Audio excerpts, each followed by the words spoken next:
सगळ्या माझ्या आई वडिलांस समान असणाऱ्यांना माझा नमस्कार। मी तुमची सगळ्यांची लाडकी ज्ञानेश्वरी बोलते। आजपर्यंत तुमच्यामधून 100 लोकांनी सुद्धा मला पाहिलं नसेल, पण माझ्या साखरपुड्याच्या निमित्ताने का होईना पण आज तुम्ही सगळेच मला ओळखायला लागलेत। खरं तर मी आजही अज्ञान आहे, म्हणजे जे काही घडतं या सगळ्या गोष्टींशी माझा काहीही एक संबंध नाही, पण तरी देखील मला सगळ्यांनी खूप वाईट पद्धतीने ट्रोल केलं। ते म्हणतात ना, करे कोण और भरे कोण, तशी माझी गंमत झाली। माझा काही संबंध नसताना सुद्धा माझ्या मनाला दुःख होईल अशा पद्धतीने तुम्ही कमेंट केल्या, अक्षरशः माझ्या कपड्यांवरून सुद्धा, आणि याच गोष्टींचं मला खूप जास्त वाईट वाटतंय आणि त्यामुळेच आज मी पुन्हा एकदा तुमच्याशी बोलते।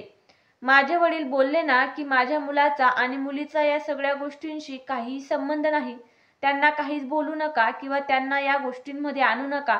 ते फक्त आणि फक्त आपल्या निरागस लेकीच्या प्रेमापोटीच ते बोलले, कारण त्यांना माहित आहे की आपली मुलगी या सगळ्यांपासून खूप दूर होती, या सगळ्यांशी तिचा काहीच संबंध नव्हता, म्हणूनच ते असं बोलले। त्यांचा बोलण्याचा दुसरा काहीही वाईट हेतू नव्हता। माझा साखरपुडा समारंभ संपन्न होऊन 10 ते 12 दिवस होऊन गेले, तरी सुद्धा आजही सोशल मीडियावर माझ्या साखरपुडा समारंभाची चर्चा चालू आहे। तसेच लोकांच्या टीका करणं अजूनही सुरू आहे। प्रत्येक मुलीच्या आयुष्यातला आनंदाचा दिवस असतो, सुखी संसाराचं पहिलं पाऊल असतं। सगळेजण तो आनंदाने साजरा करतात, पण माझ्या आयुष्यात तो क्षण जरी आनंदाचा असला तरी तो आनंद फार काळ टिकला नाही। थोडे क्षण काय मी आनंदाचे घालवले, पण ते देखील मला पश्चातापच देऊन गेले। खरंच मी खूप दुर्भाग्य आहे। मी माझ्यामुळे माझ्या वडिलांना अनेक लोकांच्या टीकेला आणि वाईट कमेंट्सला सामोरं जावं लागलं। लोकांनी मला आणि माझ्या वडिलांना खूप चुकीच्या पद्धतीने ट्रोल करून चुकीची वागणूक दिली। आमचं मन दुखावलं। सगळ्या गोष्टी आठवल्या तर खूप दुःख होतं आणि असं वाटतं आपण आपल्या इच्छा पूर्ण नाही केल्या असत्या तर हा दिवस आज उगला नसता। आपण मन मारून साध्या पद्धतीने सगळं काही करायला पाहिजे होतं, पण जशी सगळ्या मुलींची हौस असते, इच्छा असते, तशीच माझी देखील इच्छा होती आणि तीच मी पूर्ण केली। पण मला माहित नव्हतं की त्याचं इतकं प्रायश्चित्त मला भोगावं लागेल आणि माझ्या परिवाराला हे सगळं सहन करावं लागेल। तुम्हा सगळ्यांना माझी एकच विनंती आहे, झालं गेलं सगळं विसरून जा। काही चुका आमच्या, काही तुमच्या। टाळी एका हाताने वाजत नाही हे खरं आहे, म्हणून काही चुका आमच्या देखील असतील आणि काही तुमच्या सुद्धा असतील। सगळं काही विसरून मागच्या मागे टाकून द्या आणि पुढे चालत राहा। काही चुका माझ्या वडिलांकडून देखील झाल्या असतील, परंतु खरं सांगायचं तर त्यांनी फक्त समाजाची सत्यस्थिती तुमच्या समोर मांडली। समाजात घडलेल्या गोष्टीच त्यांनी तुमच्या समोर बोलून दाखवल्या। त्यांनी कुणाच्या एकट्या मुलीला किंवा एकट्या स्त्रीला चुकीचं बोलून कुणाचं मन दुखावलं नाही। त्यांनी जनरल समाजाचं उदाहरण दिलं, पण तुम्ही मात्र त्यांच्या एकुलत्या एक लेकीला कमेंट्स करून तिच्या कपड्यांवर बोलून ट्रोल केलं। याचं मात्र मला खूप वाईट वाटलं। ठीक आहे, माझे वडील स्त्रियांविषयी, मुलींविषयी बोलले असतील, पण त्यांनी फक्त समाजात घडणाऱ्या गोष्टी तुम्हाला सांगितल्या। कुठल्याही एका मोठ्या माणसाच्या किंवा नेत्याच्या किंवा एखाद्या सर्वसामान्य माणसाच्या मुलीला ते बोलले नाहीत। प्रत्येकाची सहन करायची मर्यादा असते, तशी आमची देखील आहे आणि तीच मर्यादा आता संपली आहे। लोकांनी सोशल मीडियावर एका गोष्टीला खूप जास्त तिखट मीठ लावून वाढवून अनेक व्हिडिओ बनवले। खूप चुकीच्या पद्धतीने देखील त्या गोष्टींवर भाष्य केलं। यातच माझ्या वडिलांना खूप वाईट वाटलं होतं। त्यामुळेच ते एका कीर्तन सोहळ्यामध्ये म्हटले की आजपर्यंत 31 वर्ष मी या समाजाची सेवा केली, प्रबोधन केलं, पण त्यांच्या मोबदल्यात मला फक्त आणि फक्त त्रास, दुःखच मिळालं। म्हणून त्यांनी म्हटलं की यापुढे कीर्तनरूपी सेवा थांबवण्याचा माझा विचार सुरू आहे।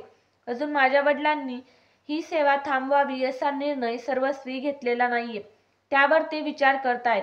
बरेच महाराज मंडळी किंवा बऱ्याच लोकांनी त्यांना समजावलं की तुम्ही ही कीर्तनरूपी सेवा थांबवू नका, तुमची या समाजाला, तरुण पिढीला आणि आम्हाला सगळ्यांना गरज आहे। यावरून वाटतं की आजही आमच्यावर प्रेम करणारे लोक आहेत। जर 100 ट्रोल करणारी असतील तर कमीत कमी 10 माणसं तरी प्रेम करणारे आहेत। आता पुढचा हा निर्णय तर केवळ माझ्या वडिलांचाच आहे, त्यांना जे योग्य वाटेल तेच ते करतील। तुम्ही सगळ्यांनी साखरपुड्याच्या कार्यक्रमावर खूप साऱ्या चर्चांना उधाण आणलं। आता पुढे माझा विवाह सोहळा देखील आहे। तुमचे सगळ्यांचे शुभ आशीर्वाद आमच्या सुखी संसारासाठी राहू द्या, पण कृपया करून लग्नावर देखील चुकीचे भाष्य करून, ट्रोल करून त्या गोष्टीला वाढवू नका। तुमचे आमचे जेही मतभेद असतील, ज्याही चुकीच्या गैरसमजुती असतील, ते आता इथेच मिटवून टाका आणि सगळ्यांचे तुमच्या लाडक्या ज्ञानेश्वरीला भरभरून आशीर्वाद राहू द्या. तिचा सुखाचा संसार हो अशी ईश्वरचरणी प्रार्थना करा. एवढीच तुमच्याकडे हात जोडून विनंती आहे. माझे वडील या सगळ्या गोष्टींनी खूप जास्त दुखावले गेले होते, म्हणून ते असं देखील म्हटले की तुम्ही सगळ्या मला चुकीच्या कमेंट्स करत आहात, चुकीची वागणूक देत आहात, तर मी यापेक्षा लग्न खूप टोलेजंग पद्धतीने करेल. पण खरं तर ते फक्त रागाच्या भरात बोलले, तसं काहीही नाही. जशी तुमची किंवा समाजात जशी लग्न होतात त्याच पद्धतीने लग्न सोहळा देखील होईल. माणूस जन्माला येतो, खाली हात येतो, जाताना देखील खाली हात जातो, काहीच घेऊन जात नाही आणि काहीच घेऊन येत नाही. जीवन एकदाच मिळतं, म्हणून प्रत्येकाला जीवन जगायचा, स्वतःच्या इच्छा अपेक्षा पूर्ण करायचा स्वतंत्र अधिकार असतो. आज आपण आहोत, कदाचित उद्या नसू.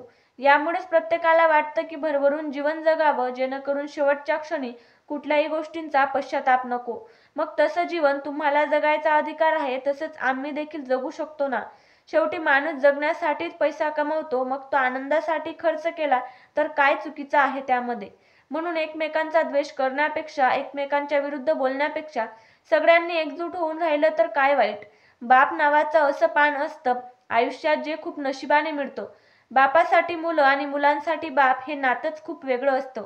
आपल्या मुलीनं आनंदी राहावं, सुखी राहावं, तिच्या चेहऱ्यावर हसू राहावं, हीच प्रत्येक बापाची इच्छा असते आणि तीच माझ्या बापाने देखील पूर्ण केली. त्यांनी काही डान्स बार उघडला नाही किंवा तमाशाचं आयोजन केलं नाही.